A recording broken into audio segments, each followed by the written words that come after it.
Welcome to Beardy, Bruce Lee Central. You know what that was? What? The triads got him. Do you think so? You really do? You know those people, they're Sicilian, dog. Listen, you know what? I'm going to kill you and your son.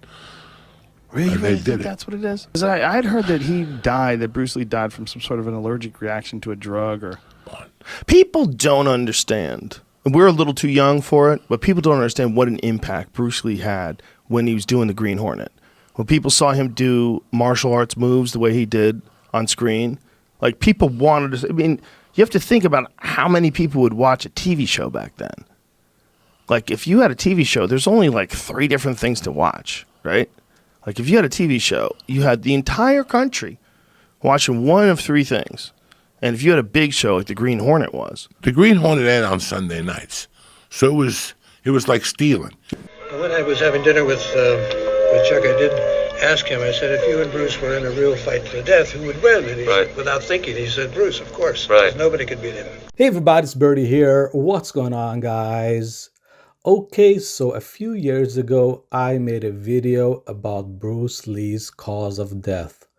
And the video got tons of views, and I got a lot of love and support from you guys. And so from the bottom of my heart, I want to thank you for supporting me and for supporting the channel. Now, the most surprising part of me releasing that video was that I got contacted by the medical community. I got contacted by physicians, a biologist, and a professor of neurology. Now, they listened to the video and they saw the same symptoms that I was talking about in my video in their patients. Now, they all agreed with me that the most probable cause of Bruce Lee's death was the one that I talked about in my video.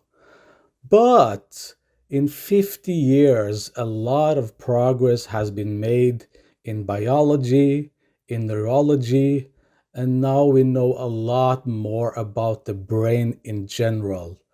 So me and the professor, we emailed back and forth for a long time, talking about Bruce Lee, talking about his symptoms, and it turns out that this neurologist had seen a lot of the same symptoms in his patients, and especially in his patients that were bodybuilders, extreme athletes, or strongmen.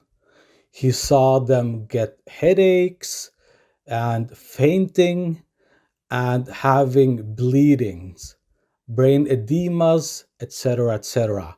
So it sounds like exactly what happened to Bruce Lee. And so that's why he decided to contact me, because he saw the same things happen to his patients that were extreme athletes. Now, he sent me some research paper that's recently been done on the brain and on brain edemas. And this is the conclusion.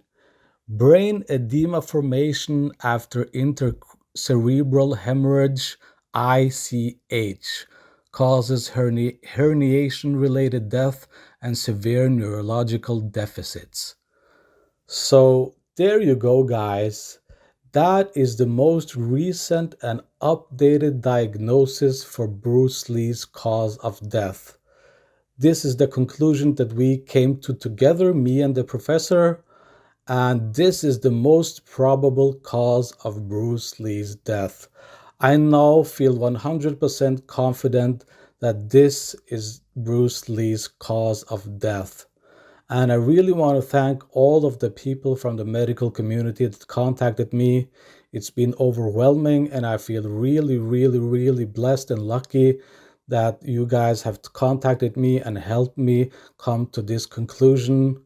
I feel like now we can finally put this whole thing to rest. And yeah, guys, there you go.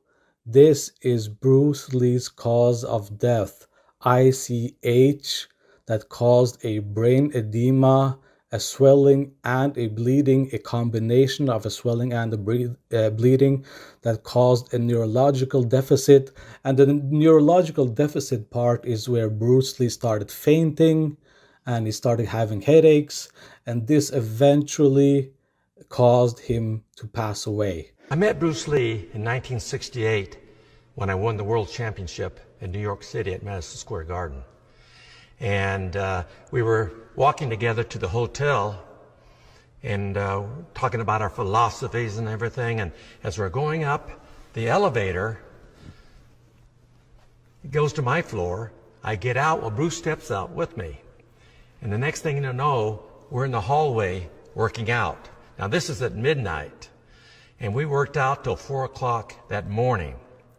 And Bruce had a 7 o'clock flight to Los Angeles, so he said, I got to go get ready and leave. And so anyway, he said, let's work out together when we both get back to Los Angeles, which we did.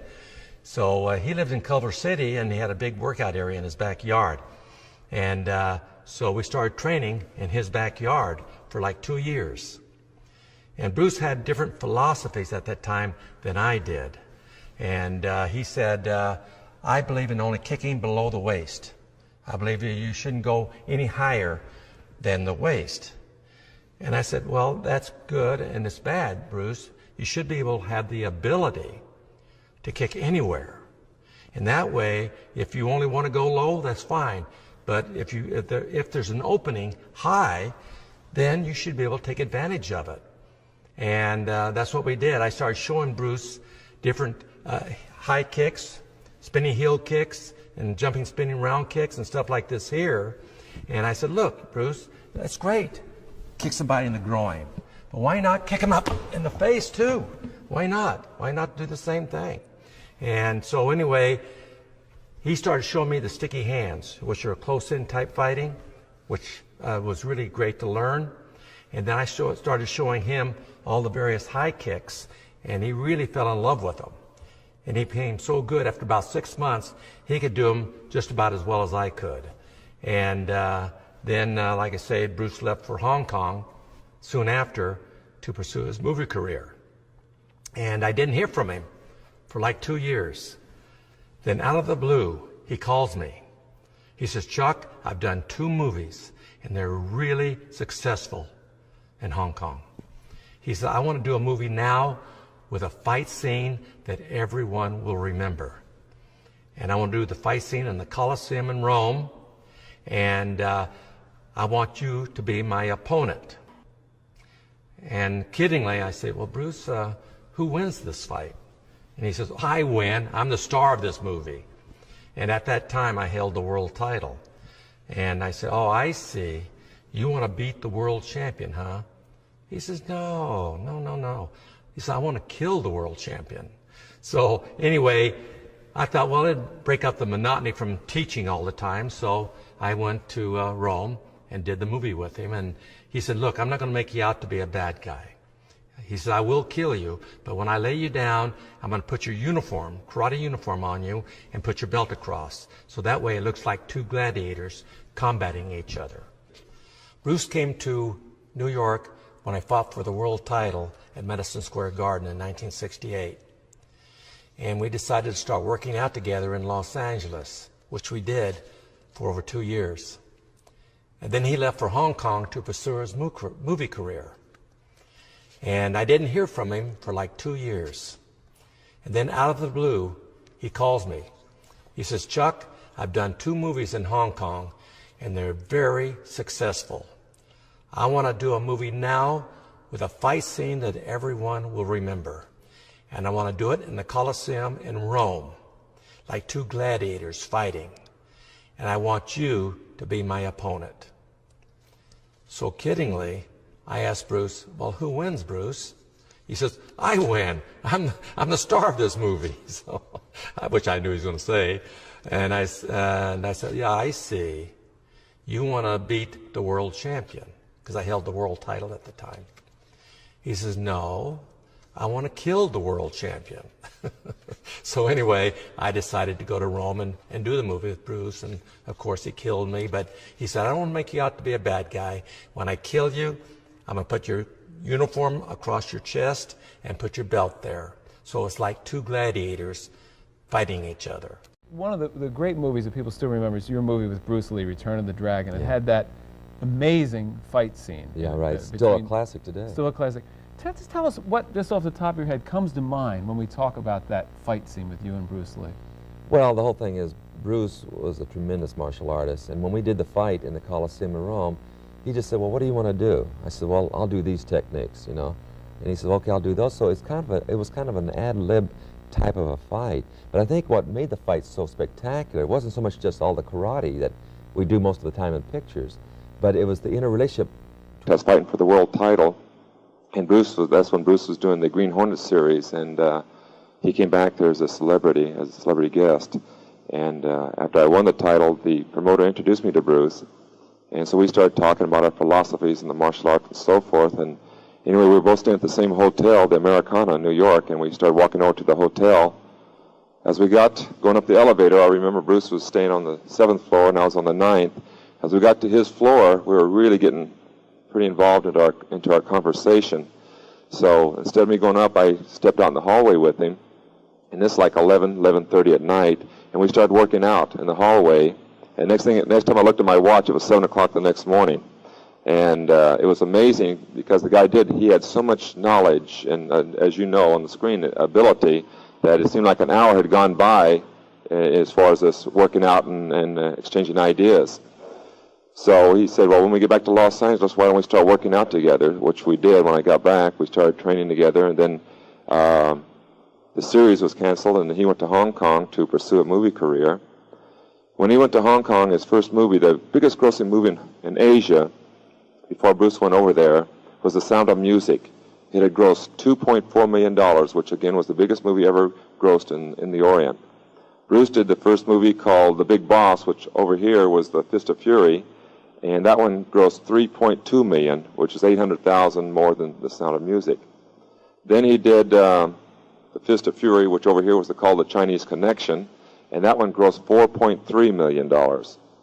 And then he called me up and he said he'd like to do a movie with a real good fight scene in the movie. I said, well, the only way we can have a fight scene is if I get to hit you once in a while. And he said, well, yeah, naturally, we'd make it a back and forth type fight. So anyway, that fight scene that you saw took us 5 days to do, and in Asia alone, the movie grossed over $11 million. It's the biggest grossing movie in the history of Asia, and they don't think anything will surpass it for a long time. Then Bruce naturally did Enter the Dragon, which was his last movie, and it was probably the biggest grossing movie as far as martial art movies go. But Bruce was 32 years old. Let me explain something about his death too, because there's, I guess, so many rumors that are going about how he passed away and so forth, about touch of death and drugs and so forth. And so I'd like to clarify that before we go on with the demonstration. Is Bruce in 1968? Well, he's pretty heavy in the weightlifting, as you could tell. He was very well built, and he was lifting weights one night with Karim Jabbar, who was a student of his when he was in Los Angeles, playing at UCLA. And he tried to lift too heavy weights, and he ruptured the disc in his back, and he was laid up in the hospital for 3 weeks. In fact, the doctor said that they didn't know if he'd be able to walk again or not. But of course, with a person like Bruce, who's got the drive and determination to achieve anything in life, he was up in about a month, and within 3 months, he was as strong as he ever was. But he had constant back pains from that day on, and he was having to take medication to keep the muscles in the back loose and relaxed. So what happened is that when he was in Hong Kong preparing for his next movie, he was working with a girl named Betty, and who was going to co-star with him, and he got a severe headache. So Betty gave him some antibiotics for the headache, and with the medication he had taken for his back and the medication he had taken for his headache, they reacted to each other and made his brain swell up, and it created an aneurysm or ruptured blood cells in his brain, and that's actually what happened. So if anyone asks you what happened, you can tell them the true story.